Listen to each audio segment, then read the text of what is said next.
तमाम अन्य खबरों की जबलपुर से बड़ी खबर आ रही है। कार ने बाइक सवार को टक्कर मार दी है और बाइक सवार युवकों को पीछे से टक्कर मारी गई। दरअसल बाइक सवार दोनों शख्स घायल बताए जा रहे हैं और गोहलपुर थाना क्षेत्र में यह हादसा हुआ। हादसे का सीसीटीवी फुटेज सामने आया है जिसमें ये दुर्घटना हुई और दुर्घटना की तस्वीर जो है वो सामने आई। तस्वीर में आप देख सकते हैं ये किस तरह से हादसा हुआ। ये देखिए जबलपुर से सामने आया ये सीसीटीवी वीडियो और ये हादसे के दौरान का है। रात करीब 8:30 बजे देखिए किस तरह से आकर गाड़ी पीछे से टक्कर मारती है। कारण क्या रहा, क्या ड्राइवर की लापरवाही थी यहां पर या फिर गाड़ी अनियंत्रित हो गई किसी और कारण से।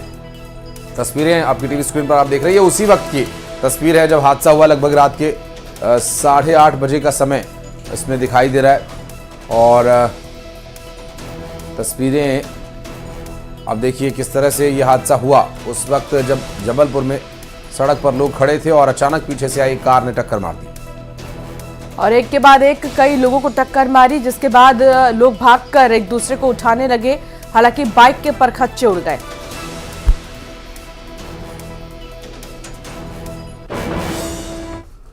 और जबलपुर से ही एक और दुर्घटना की खबर सामने आई जहां कार और ऑटो में जोरदार टक्कर हो गई। केंद्रीय मंत्री प्रहलाद पटेल के बेटे की कार बताई जा रही है। धनवंतरी नगर मेडिकल रोड पर यह हादसा हुआ है। हादसे में ऑटो सवार 3 लोग घायल हो गए। कार चालक मौके से फरार बताया जा रहा है। पुलिस ने घायलों को इलाज के लिए अस्पताल में भर्ती भी कर दिया है। फिलहाल ये तस्वीर आप देखिए, प्रहलाद पटेल जो कि नरसिंहपुर से प्रत्याशी हैं, केंद्रीय मंत्री हैं, उनके बेटे की ये कार बताई जा रही है फॉर्च्यूनर। जबलपुर में यह हादसा धनवंतरी नगर मेडिकल रोड पर हुआ। हादसे में ऑटो सवार 3 लोग घायल भी हुए हैं। हालांकि उस वक्त प्रहलाद पटेल के बेटे इस कार में सवार थे या नहीं ये अभी तक स्पष्ट नहीं हो पाया है और अभी हालांकि जो बात सामने आई उसमें सिर्फ ये पता चल पाया कि प्रहलाद पटेल के बेटे की ये गाड़ी है और उस वक्त जो कार चला रहा शख्स था वो अभी मौके से फरार बताया जा रहा है। कौन ये कार चला रहा था, कोई ड्राइवर चला रहा था या कोई अन्य जानकार या खुद केंद्रीय मंत्री के बेटे, ये अभी तक स्पष्ट नहीं हो पाया है। बहरहाल हादसे में ऑटो सवार 3 लोग घायल हो गए हैं और हादसे के बाद की कुछ तस्वीरें हैं जो सामने आई हम आपको दिखा रहे हैं। जबलपुर से पूरा मामला सामने आया।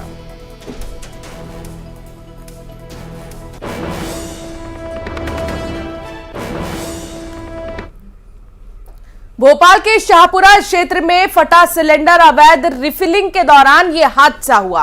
दरअसल इस ब्लास्ट के दौरान 4 लोग इसमें झुलस गए। अस्पताल उन्हें भेजा गया। शाहपुरा के शैतान सिंह पाल क्षेत्र के पास की यह घटना। मौके से पुलिस ने 12 सिलेंडर्स जब्त किए हुए और इसके अलावा कार्रवाई क्या कुछ चल रही है आपको बताएंगे। फिलहाल आपको बता दें कि अवैध रिफिलिंग का यहां पर काम चलता था। एक सिलेंडर से दूसरे सिलेंडर में गैस ट्रांसफर की जाती थी और उसे ब्लैक में बेचा जाता था। शाहपुरा के शैतान सिंह पाल क्षेत्र का यह पूरा मामला। तो मौके से पुलिस ने 12 सिलेंडर भी जब्त किए हैं। देखिए किस तरीके से नुकसान यहां पर देखने को मिला ब्लास्ट की वजह से। शाहपुरा क्षेत्र के पास ये सिलेंडर फटा है और ये तमाम सिलेंडर्स जिन्हें बरामद किए गए हैं मौके से। अवैध रिफिलिंग के दौरान ये हादसा हुआ। 4 लोग इसमें झुलसे भी हैं जिन्हें अस्पताल में भर्ती किया गया है। लगातार पुलिस से जानने की कोशिश कर रही है कि आखिर और कौन लोग हैं जो इसमें शामिल थे और कहां पर इस तरीके से अवैध रिफिलिंग चलती है।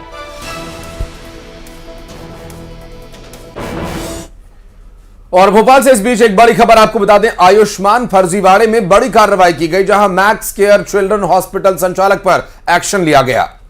पुलिस ने अल्ताफ मसूद के खिलाफ एफआईआर दर्ज की है। धोखाधड़ी और लूट के साथ साथ तमाम ऐसे दस्तावेजों को बनाने को लेकर कई धाराओं में एफआईआर दर्ज की गई है।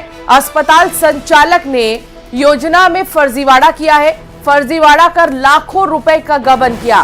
संचालक की तलाश में अस्पताल में पुलिस की दबिश और लगातार अभी पुलिस यहां पर कुछ डॉक्यूमेंट्स खंगाल रही है। देखने की कोशिश हो रही है कि और कितने ज्यादा दस्तावेज ऐसे बनाए गए हैं फर्जी तरीके से।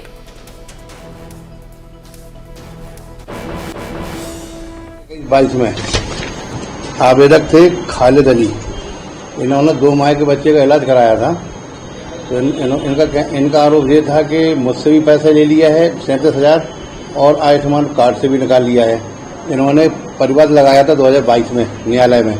तो न्यायालय ने आदेश दिया है मुझे कि इसमें प्रकरण पंजीबद्ध कर विवेचना करें। 420, 465, 467, 467। डॉक्टर अल्ताफ हैं जो अपने जो अस्पताल के चिल्ड्रन अस्पताल भोपाल, उनके डॉक्टर अल्ताफ। नहीं, अभी मामला विवेचना में है। सिर्फ है प्रकरण पंजीबद्ध कर विवेचना करने का आदेश हुए हैं। तो अभी प्रकरण विवेचना में, आगे जैसे साक्ष्य होंगे साक्ष्य अनुसार कार्रवाई होगी। रानी अवंतीबाई वार्ड में वरिष्ठ मूलशाला के पीछे मोहल्ला वासियों ने कच्ची शराब के विक्रय से तंग आकर घरों के सामने मकान बेचने के पोस्टर लगा दिए। और वो भी 1-2 नहीं बल्कि पूरे वार्ड के लोगों ने अपने अपने घरों के आगे, ये देखिए लाल रंग का जो बोर्ड देख रहे हैं आप, इसी तरह का बोर्ड लगाया है। और जो जानकारी मिली उसके मुताबिक यहाँ रानी अवंतीबाई वार्ड के वरिष्ठ मूलशाला के पीछे मोहल्ले के 2 घरों में कच्ची शराब बेची जाती है। यहाँ सुबह से लेकर रात तक शराबी आते हैं और यही शराब का सेवन करते हैं। इसके बाद वार्ड वासियों से बदसलूकी भी की जाती है। यहाँ वार्ड में महिलाओं के साथ छींटाकशी भी शराबी करते हैं। और ऐसे में पूरे मोहल्ले के लोग परेशान हैं। संभ्रांत परिवारों का रहना मुश्किल हो गया है।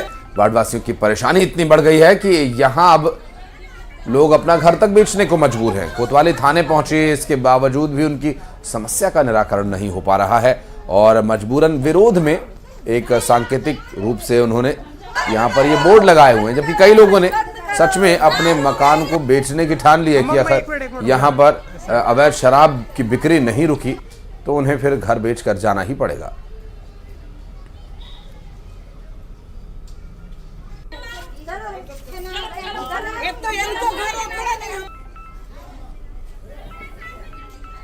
कन्हैया बंसकार और उनका बेटा अजय बंसकार ये सामाजिक संस्था चलाता है और घर में दारू बिकती है इनकी, और इन लोग गंदी गंदी पूरे मोहल्ले में गाली गलौज करती। हम घर इसलिए बेच रहे हैं क्योंकि मोहल्ले का पूरा माहौल ख़राब हो चुका है। उन लोग दारू का धंधा करते हैं और दारू के धंधे के साथ साथ पूरे कई प्रकार के लोग आते हैं उनके यहाँ, जो बिल्कुल इतना गंदा गाली गलौज। आधी रात को आप 2 बजे भी उठोगे तो उनके बिल्कुल उन्हीं का चेहरा देखने को मिलेगा बाहर। इतना तमाशा करते हैं कि रात को न चैन से सो पाते हैं। देखिए, एक महिला की वहाँ पर विवाद करने की शिकायत है जिसकी जांच थाने द्वारा की जा रही है। इसके पूर्व भी रात में एक पक्ष के द्वारा शिकायत की गई थी कि वहाँ पर शराब बिक रही है। तो रात में तत्काल पुलिस पार्टी भेजकर वहाँ पर सर्च कराया गया था। वहाँ पर कुछ ऐसा होना नहीं पाया गया था रात में। तो उस घर वालों को समझाइश देकर वहाँ से रुखसत किया गया था। और बढ़ते आगे आपको बता दें, दिल्ली से खबर आ रही है। पीएम मोदी आज मन की बात करेंगे और प्रधानमंत्री नरेंद्र मोदी के मन की बात कार्यक्रम का ये 107वां एपिसोड होगा। देशवासियों से विभिन्न मुद्दों पर आज बात होगी। भोपाल में सीएम शिवराज और वीडी शर्मा सुनेंगे मन की बात। प्रधानमंत्री नरेंद्र मोदी का 107वां मन की बात एपिसोड, और प्रधानमंत्री के 107वें एपिसोड में क्या कुछ वो विषय रखने वाले हैं ये देखने की बात होगी। देशवासियों से कई मुद्दों पर अंशिका अक्सर वो बात करते रहे हैं और ऐसे में उनके जो सुझाव रहते हैं वो देश भर से लोगों से लेकर के और फिर मन की बात कार्यक्रम में उसका जिक्र करते हैं। जो लोग समाज में एक अच्छी और प्रेरणादायी भूमिका निभा रहे हैं उनका नाम लेकर के और भी लोगों को उत्साहवर्धन प्रधानमंत्री इस कार्यक्रम के माध्यम से करते हैं। और आज मन की बात में क्या कुछ भी कहेंगे, देखना दिलचस्प होगा। बिल्कुल, और 107वें संस्करण का प्रसारण होगा, 107वें एपिसोड का प्रसारण होगा। प्रधानमंत्री मन की बात इससे पहले कई बड़े कलाकारों का जिक्र वो अपने मन की बात में कर चुके हैं, लेकिन इस बार ऐसा लगता है कि वो अनुभव जो उन्होंने सोशल मीडिया पर शेयर किया था तेजस को लेकर, वो भी वो शेयर कर सकते हैं कि आज भारत आत्मनिर्भर हो गया है।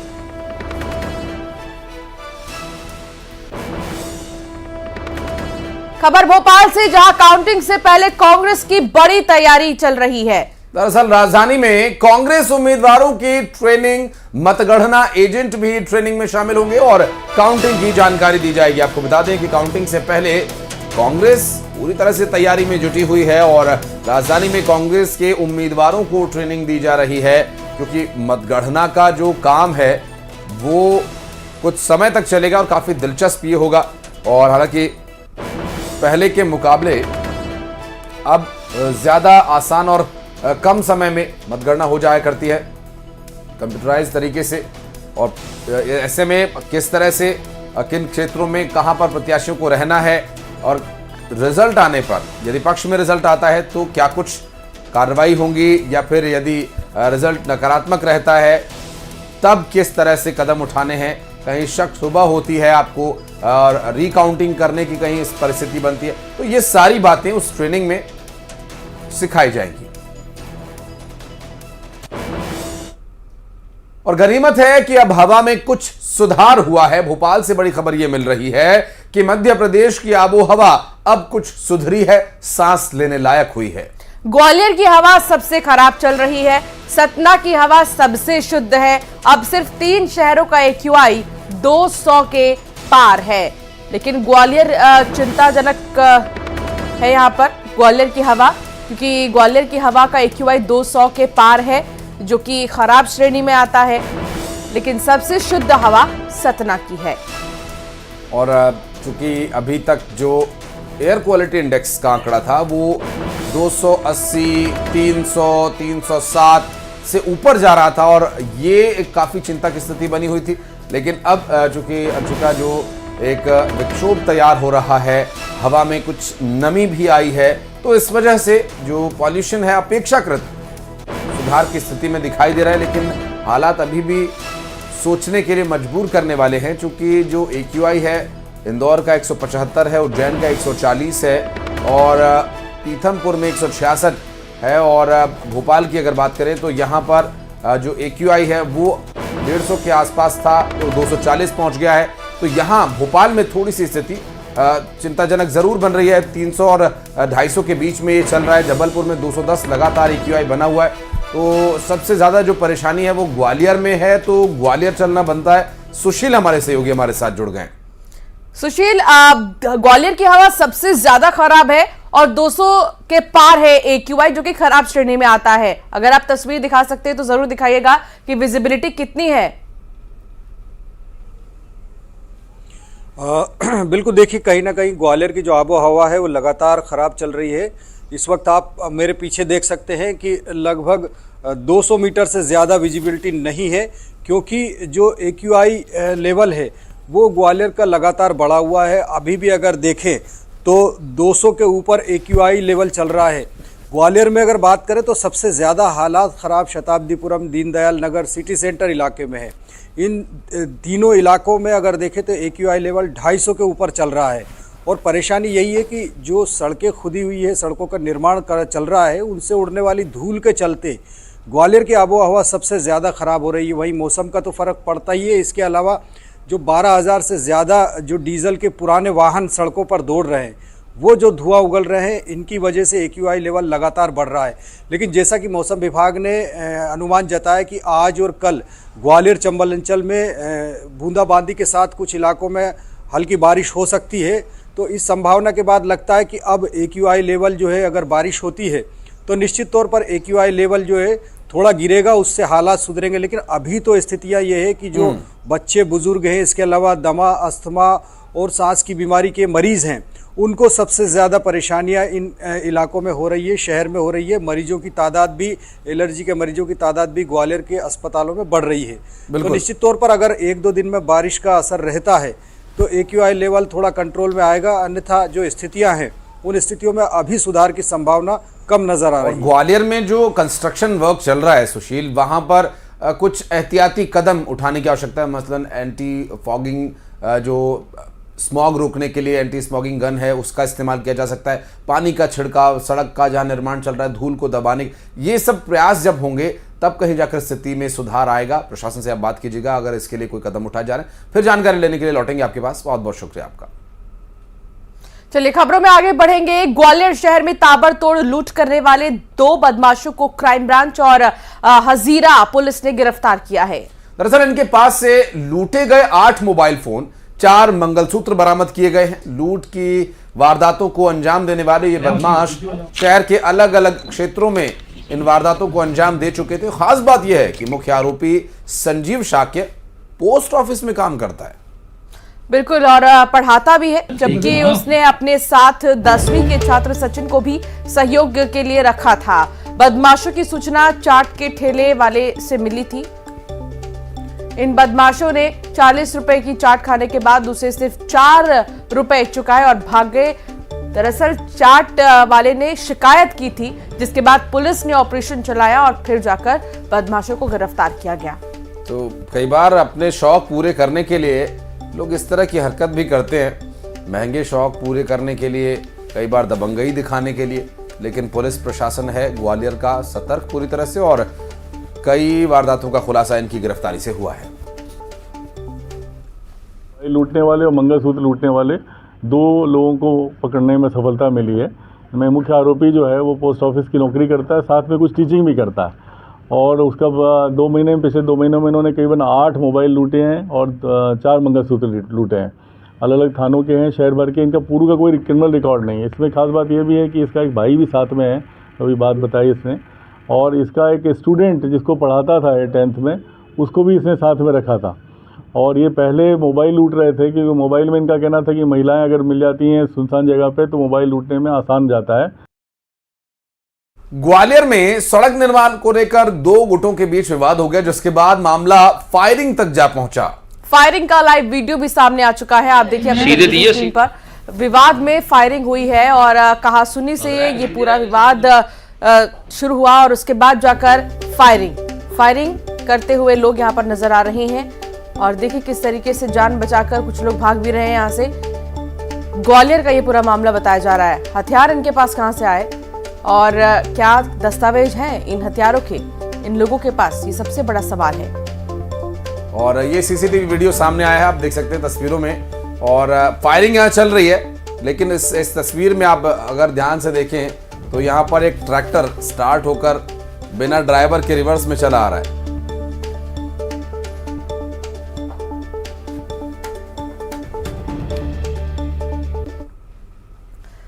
भारत की भावना और भव्यता का प्रतीक, करोड़ों हिंदुओं के साहस, संकल्प, संघर्ष और धैर्य का प्रमाण भगवान श्री राम का मंदिर मध्य प्रदेश की अयोध्या में बनकर तैयार हो चुका है और सिर्फ फिनिशिंग का काम बाकी है। अब आप सोच रहे होंगे कि मध्य प्रदेश में भला अयोध्या कहां? तो हम आपको बताते हैं कि ये जो तस्वीर आप देख रहे हैं, ये इंदौर की विधानसभा 4 का अयोध्या कहा जाता है। महापौर ने अयोध्या में बनकर तैयार हो रहे भव्य राम दरबार की प्रति का एक संकल्प लिया था और हूबहू वैसा ही मंदिर बनाकर तैयार किया गया है इंदौर में। मंदिर का निर्माण 21 टन लोहे के स्क्रैप से तैयार किया गया। मंदिर 21 फीट ऊंचा है और लगभग 27 बाय 40 फीट में मंदिर का निर्माण किया गया है। 15 मुस्लिम कलाकारों ने लगभग 3.5 महीने में मंदिर को तैयार किया है। टूटे हुए बिजली के खंभे, टूटे हुए झूले, गाड़ियों के पार्ट्स, नट बोल्ट, चद्दर एंगल, पुराने वाहनों के चेचिस सहित छोटे मोटे लोहे के पार्ट से खूबसूरत और भव्य मंदिर का निर्माण किया गया है। तो कलाकारों की कला है और इसको भी देखने अगर आप कभी जाएं, चूंकि ये बनकर तैयार हो चुका है और बेहद खूबसूरत भी नजर आ रहा है अंशिका। और इसी के साथ इस बुलेटिन में रुकेंगे एक छोटे से ब्रेक के लिए। खबरें आगे भी जारी रहेंगी, आप बने रहिए हमारे साथ।